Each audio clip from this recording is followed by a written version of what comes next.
நமச்சிவாய. மதுரை, மதுரையில வாழ்ந்தாலே முக்தி அப்படின்வாங்க. என்ன காரணம் அப்படின்னு பார்த்தோம்னா, மதுரை அப்படின்னு பார்த்தீங்கன்னா அது வந்து ஒரு மிக புராதனமான ஒரு நகரம். ஒவ்வொரு நகரத்துக்கும் ஒரு சிறப்பு இருக்கும். ஆனா எனக்கு தெரிஞ்ச வரைக்கும் அதிகமான ஒரு சிறப்புகள் அப்படின்னு பார்த்தீங்கன்னா மதுரைக்கு தான் உண்டு. ஏன் மதுரையில வாழ்ந்தால் முக்தி அப்படின்னு பார்த்தீங்கன்னா, மதுரையில வாழ்வதற்கே கொடுத்து வச்சிருக்கணும் அப்படின்னு சொல்லுவாங்க. ஏன்னா எல்லா கோயில்லையும் திருவிழாவின் போது வருஷத்துல ஒரு தடவையோ 2 தடவையோ தான் சாமியுடைய புறப்பாடு நடக்கும். இல்லாட்டி திருவிழா வருஷத்துல ஒரு திருவிழா 2 திருவிழா தான் நடக்கும். ஆனா மதுரையை பொறுத்த வரைக்கும் எப்போதும் திருவிழா தான். வருஷத்துல 365 நாள்னா மினிமம் ஒரு 200ல இருந்து ஒரு 250 நாளாச்சு சொக்கநாத பெருமான் வெளியில வந்து மக்களை பார்த்துக்கிட்டே இருப்பார்.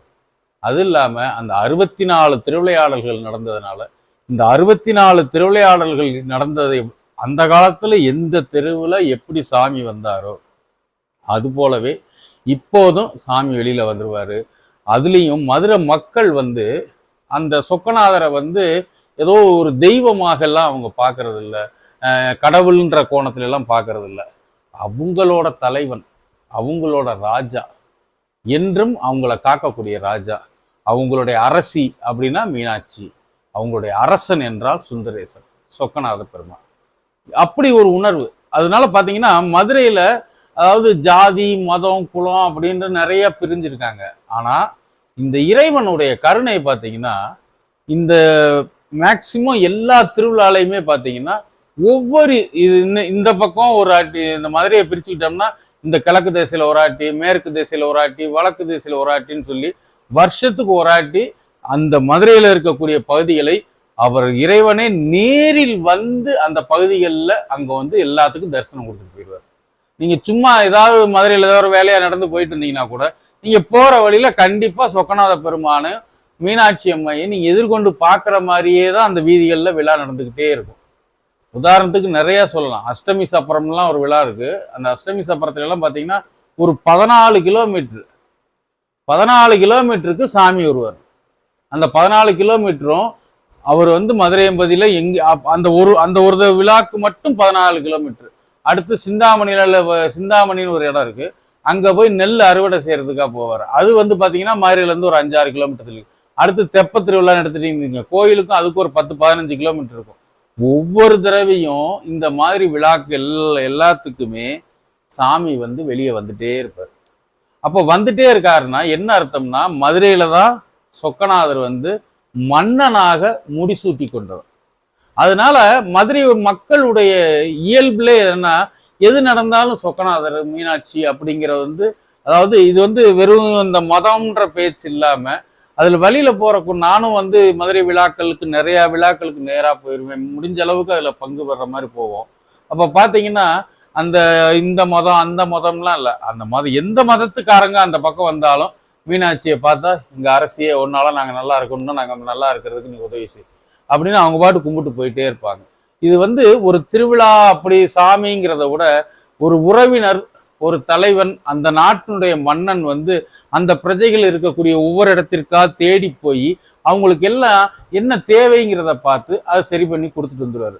இந்த உதாரணத்துக்கு சொன்னா இந்த அஷ்டமி சப்பரங்கிற நிகழ்வுல பாத்தீங்கன்னா அரிசி ஒவ்வொரு வருஷமும் வந்து படி கலந்துட்டு போவார்.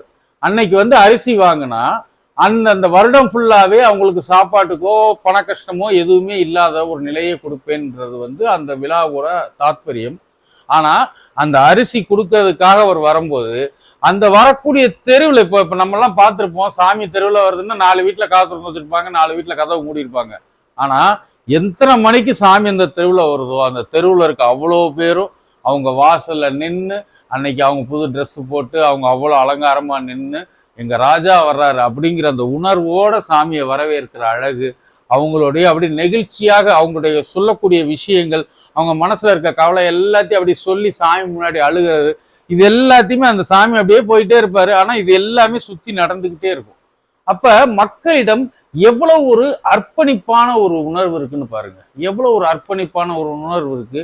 எப்படி வந்து மக்கள் வந்து இறைவனை இறைவனாக மட்டும் நினைக்காம அதை கொண்டாடுறாங்க. இதுல படிச்சவங்க படிக்காதவங்க எங்களுக்கு மந்திரம் தெரியுன்ற இதுங்க, தமிழ் திருமுறை தெரியுங்கிறவங்க அதெல்லாத்தையும் விட்டுட்டு ரொம்ப இயல்பான பாமர மக்கள், அன்றாடம் இன்னைக்கு என்ன வேலை நடக்குதோ அதை வச்சு சாப்பிட்றவங்க, அவங்களுக்கு கூட அந்த இறைவன் மேல இருக்க ஈடுபாடும், அந்த இறைவன்கிற தன்மையை விட நம்ம சொன்னா கேட்கிற ஆளு, நம்ம என்ன பிரச்சனைன்னு சொன்னாலும் அவன் சரி பண்ணி கொடுப்பான் அப்படிங்கிற அந்த தைரியமும் தெம்பு இருக்கு பாத்தீங்களா, அவங்களுக்கு இருக்கிற மாதிரி ஒரு கான்பிடன்ட் நீங்க பார்க்கவே முடியாது. அப்படி ஒரு தெம்பும் தைரியமும் இந்த மதுரையம்பதியில வாழக்கூடிய எல்லாத்துக்குமே இருக்கும்.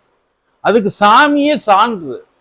64 திருவிளையாடல், 64 திருவிளையாடலுக்கும் தன் கால் பதிய இன்று அவர் நடந்து வந்த தெருக்கள் எல்லாமே எந்தெந்த திருவிழாக்காக வந்தாரோ, எந்தெந்த திருவிளையாடலுக்காக வந்தாரோ அந்தந்த திருவிளையாடல் பெயர் கொண்ட தெருகள்லாம் இன்னைக்கும் மதுரையில் இருந்து கொண்டுதான் இருக்கு. அன்று பெருமான் வளையல் வித்து வந்திருக்காரு, இன்னைக்கும் பாத்தீங்கன்னா வளையல்கார தெருன்னு ஒரு தெரு இருக்கு. அது மாதிரி ஒவ்வொரு விஷயத்திலையுமே சாமி அவன் தன் கால்பட எல்லா இடத்துலையும் பாமர மக்களாக இருந்து, அதாவது இப்போ பிட்டுக்கு மண் சுமக்கிறதெல்லாம் பார்த்தீங்கன்னா ஒரு கூலிக்காரனா வந்திருப்பாரு, மாணிக்கம் வித்ததா வந்திருப்பாரு, பாடகரா வந்திருப்பாரு, விறகு விற்கிறவரா வந்திருப்பாரு, ஒரு பெரிய வீரனா வந்திருப்பாரு. அதுல மட்டும் இல்லாம மதுரை மக்களுக்கு மட்டும் இல்ல, கருங்குருவி அப்படின்ற கருங்குருவிக்கு உபதேசம் கொடுக்கறது, நாரைக்கு முக்தி கொடுக்கறது, இந்த மாதிரி ஒவ்வொரு விஷயத்துக்குமே சாமி தேடி தேடி தேடி அவங்களுக்கு நேரடியா காட்சி கொடுத்திருப்பாரு. இந்த தர்மிக்கு உலவாக்களுக்கு இது கொடுத்தது, பொற்கிளி கொடுத்தது, இந்த நக்கீரனை எரிச்சிட்டு மீண்டும் உயிர்ப்பிச்சு கொடுத்தது, இது எல்லாமே நடந்த இடங்கள், நடந்த சம்பவங்கள். இது நடந்ததற்கான தடயங்களுக்கான அந்த இடங்கள்லாம் இன்றும் இருக்கிறது. இதுல ரொம்ப ஒரு எளிமையான ஒரு விஷயம் சொன்னா, நம்ம எவ்வளவோ நாயன்மார்களுடைய கதையெல்லாம் கேட்டிருப்போம். இதுல ஒரு சின்ன கதை மட்டும் அதில் சொல்றேன். வந்தின்னு ஒரு கிழவி. அந்த கிழவி அனாதை வீட்டுக்காரர்கள பிள்ளைங்கள்ல யாருமே இல்லை. அந்த அம்மாவுக்கு மந்திரம் தெரியாது, அந்த அம்மாவுக்கு வேற எதுவுமே நம்ம வழிபாட்டு முறையெல்லாம் தெரியாது. கோயிலுக்குள்ள போய் தான் சாமி கும்பிடணுங்கிறது கூட அந்த அம்மாவுக்கு இது கிடையாது. அந்த அம்மா வேலை டெய்லி காலையில புட்டு எடுத்து அவிக்கணும், புட்டு வித்துட்டு அந்த காசுல கொண்டு போய் மறுநாள் அன்னைக்கு அதுக்கு அதுல மிஞ்சிற காசுல தான் சாப்பிட்டுட்டு மீதி மறுநாள் புட்டு வாங்கி புட்டு சுட்டு திருப்பி புட்டு விற்கிறது. இதுதான் அந்த அம்மாவோட வேலை. இந்த அம்மா சொன்னக்கூடிய ஒரே விஷயம், டெய்லி எந்திரிச்ச உடனே அந்த கோயில் கோபுரத்தை பார்த்து சொக்கநாதா சொக்கநாதா சொக்கநாதா, இவ்வளவுதான். பெரிய மந்திரம்லாம் கிடையாது, வெறும் சொக்கநாதா சொக்கநாதா சொக்கநாதான். அப்ப மாணிக்க வாசகருக்காக பிட்டுக்கு மண் சுமக்கிறதுக்கு சாமி வர்றாரு. வர்ற வழியில இந்த வந்தி கிழவிட்ட போய் உட்காந்து இதனுடைய பங்காக நான் அடைக்கிறேன் அப்படிங்கிறாரு. அப்ப அந்த அம்மா என்ன சொல்லுதுன்னா, ஏன் என்கிட்ட கொடுக்கறதுக்கு ஒன்றும் காசு இல்லையாப்பா அப்படிங்குது. நீ காசெல்லாம் கொடுக்க வேணாம், நீ புட்டு சுடுற கொலா புட்டு, இதுல கொலாயோட ஒட்டி கொலா மாதிரி நிக்கிற அந்த புட்டை நீ வித்துக்க, அந்த எடுக்கும் போது சைட்ல உதிருது இல்ல, அந்த உதிர புட்டை நீ எனக்கு கொடுத்துரு, உன் பங்குக்கு நான் போய் கரையை அடைச்சிட்டு வந்துடுறேன் அப்படிங்கிறார். அப்படியா, சரி நான் உதிர புட்டை நான் உனக்கு கொடுத்துட்றேன் அப்படின்னு சொல்றாங்க. இந்த உதிர புட்டை கொடுத்துறேன்னு சொன்னா எந்த புட்டை எடுத்தாலும் கொலா புட்டுக்கு நிக்காம எல்லாமே உதிருது. உதிர்ந்த உடனே சொன்ன வாக்கை சரியாக காப்பாற்றணும். அதுக்காக அந்த அம்மா என்ன பண்ணுது, உதிர்ந்த புட்டு எல்லாத்தையுமே கொடுத்துருது. சாமியும் அதை முழுசா எடுத்து சாப்பிட்றாரு.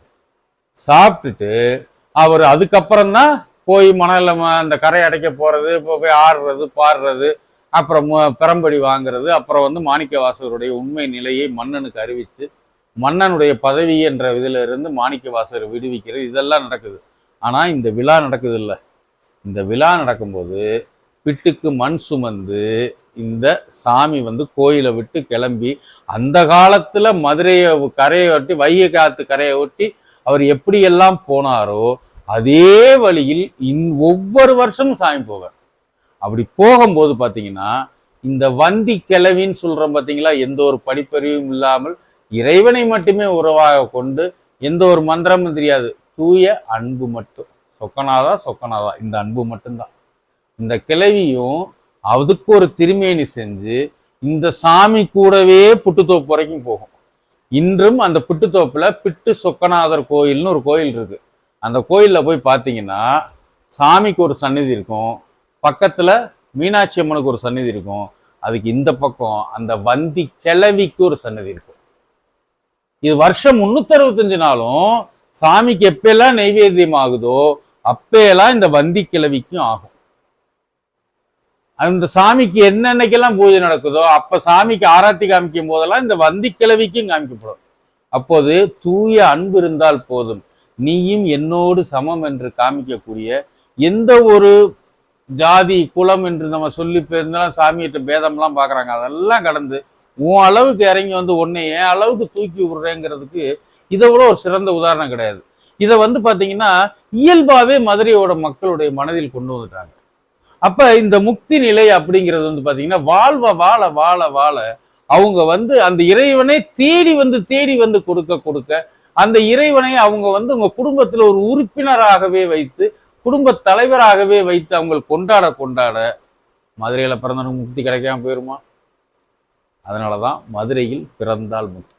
இனி அடுத்தடுத்து வரும் தொடர்கள் அனைத்தும் மதுரையில் உள்ள முக்கிய நிகழ்வுகளை பற்றி இப்போது அடுத்து ஆரம்பித்திருக்கக்கூடிய ஆவணி மூல விழா அப்படின்னு சொல்லக்கூடிய மிக ஒரு முக்கியமான விழால என்னென்ன திருவிளையாடல்கள் அந்த காலத்துல நடந்துச்சோ அந்த திருவிளையாடல்களை பொருத்தமான உடை அதற்குண்டான விஷயங்கள் எல்லாத்தையும் சொக்கநாத பெருமான் சுமந்து ஒவ்வொரு தடவையும் அதை வந்து அடுத்து வரக்கூடிய ஜென்ரேஷனுக்கு எல்லாத்துக்குமே அவங்க அந்த இதை பத்தி தெரியணும், சாமியோடைய கருணையை பத்தி தெரியணும்னு சொல்லி அந்த மதுரை வழியில் நடக்கும் விழாக்களை குறித்தும் நம்ம இனி ஒவ்வொரு வீடியோல பேச இருக்கிறோம். இதை பத்தி உங்க கருத்துக்களை கமெண்ட்ல போடுங்க. இந்த மாதிரி விஷயங்களை வெளியில் எடுத்து சொல்லுங்க. மதுரைக்கு வந்தா நீங்க மதுரையில கால் வச்சதுல இருந்து இந்த கோயில் பக்கம் வர்றதெல்லாம் சாமி நடந்த இடம், சாமி கால் பதிச்ச இடம். இங்க நானும் கால் பதிக்க அவனுடைய சுவாசம் வெளிப்பட்ட இடத்தில் என் சுவாசமும் கலந்திருக்க அவன் புரிந்த கருணை எனக்கு வேறு எங்கு கிடைக்கும் அப்படின்னு சொல்லலாம். இன்னைக்கும் பாத்தீங்கன்னா பெரிய ஆதீனங்கள் வழிபாடுகள் எல்லாருமே அவங்க வச்சிருக்க முகூர்த்தம் வந்து பாத்தீங்கன்னா சொக்கநாதர் தான் வச்சிருப்பாங்க. வேற பிற தெய்வங்களுடைய மற்ற சாமிகளுடைய பேர்லாம் இருக்காது, சொக்கநாதர் தான் பேர் வச்சிருப்பாங்க. இன்னைக்கு ஆதீனங்கள் வைத்திருக்கக்கூடிய வழிபாடுகளில் பார்த்தீங்கன்னா சொக்கநாத பெருமான் தான் வச்சிருப்பாங்க. எங்க தூக்கிட்டு போனாலும் சொக்கநாதரை தான் தூக்கிட்டு போவாங்க. ஆனா அவங்க இருக்கிறது தர்ம ஆதீனம் அப்படி இப்படின்னு வேற ஆதீனங்களா இருக்கும். ஆனா அவங்க வழிபடக்கூடிய தெய்வம் சொக்கநாதர். ஏன்னா சொக்கநாதர் மாதிரி இறங்கி வந்து தோளோடு தோல் சேர்த்து நம்மளை அரவணைச்சு நம்ம கூட வாழ்ந்து நிகழ்த்தக்கூடிய அற்புதங்கள் நிறைய. இன்னும் மதுரையை பத்தி பேசுவோம். நமச்சிவாய வாழ்க.